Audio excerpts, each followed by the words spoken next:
룻기 2장 8절에서 16절 말씀을 한 절씩 교독하시겠습니다. 8절 말씀 제가 먼저 읽겠습니다. 보아스가 룻에게 이르되 내 딸아 들으라. 이삭을 주우러 다른 밭으로 가지 말며 여기서 떠나지 말고 나의 소녀들과 함께 있으라. 그들이 베는 밭을 보고 그들을 따르라. 내가 그 소년들에게 명령하여 너를 건드리지 말라 하였느니라. 목이 마르거든 그릇에 가서 소년들이 길러온 것을 마실지니라 하는지라. 룻이 엎드려 얼굴을 땅에 대고 절하며 그에게 이르되 나는 이방 여인이거늘 당신이 어찌하여 내게 은혜를 베푸시며 나를 돌보시나이까 하니 보아스가 그에게 대답하여 이르되 내 남편이 죽은 후로 내가 시어머니에게 행한 모든 것과 내 부모와 고국을 떠나 전에 알지 못하던 백성에게로 온 일이 내게 분명히 알려졌느니라.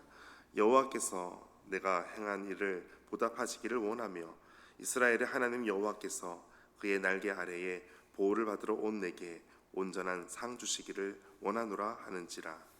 룻이 이르되 내 주여 내가 당신께 은혜 입기를 원하나이다. 나는 당신의 하녀 중에 하나와 같다. 당신이 이 하녀를 위로하시고 마음을 기쁘게 하는 말씀을 하셨나이다 하니라.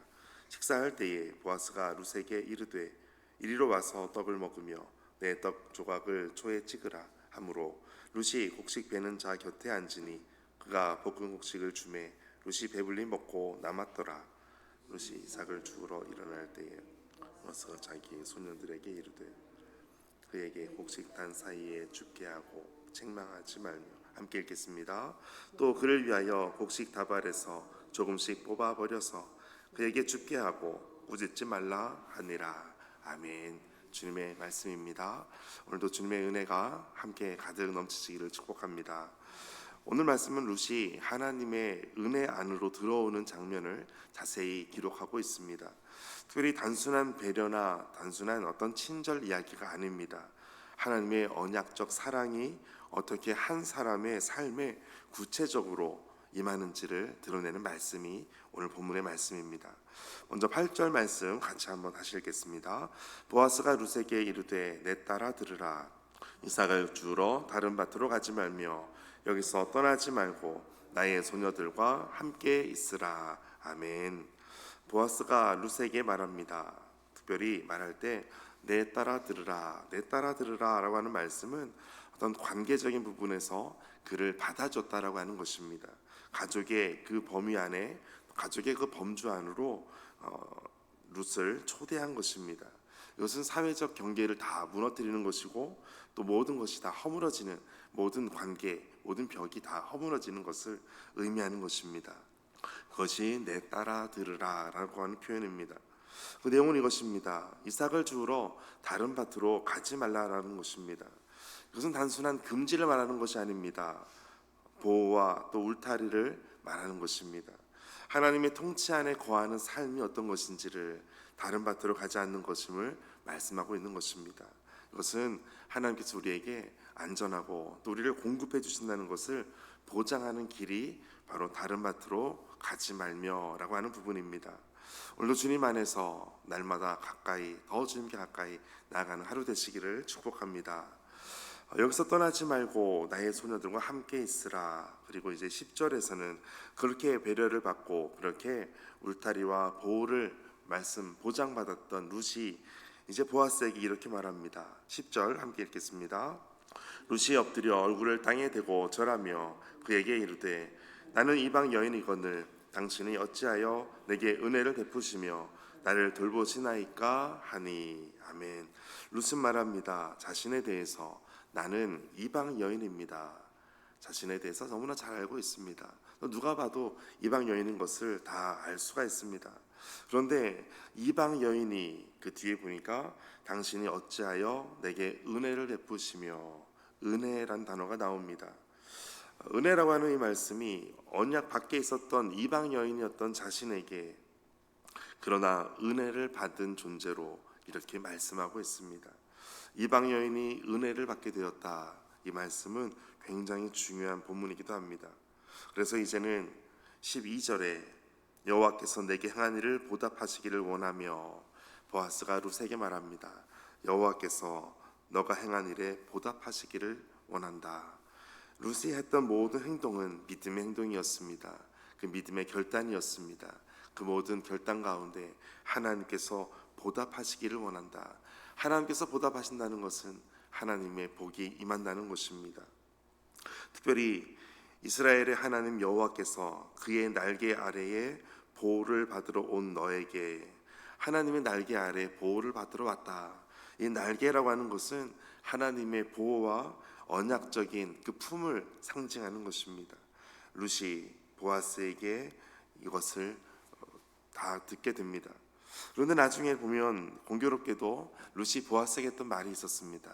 나중에 본문에 나오는데 당신의 옷자락을 펴서 나에게 좀 펴달라고 이렇게 부탁할 때가 있습니다.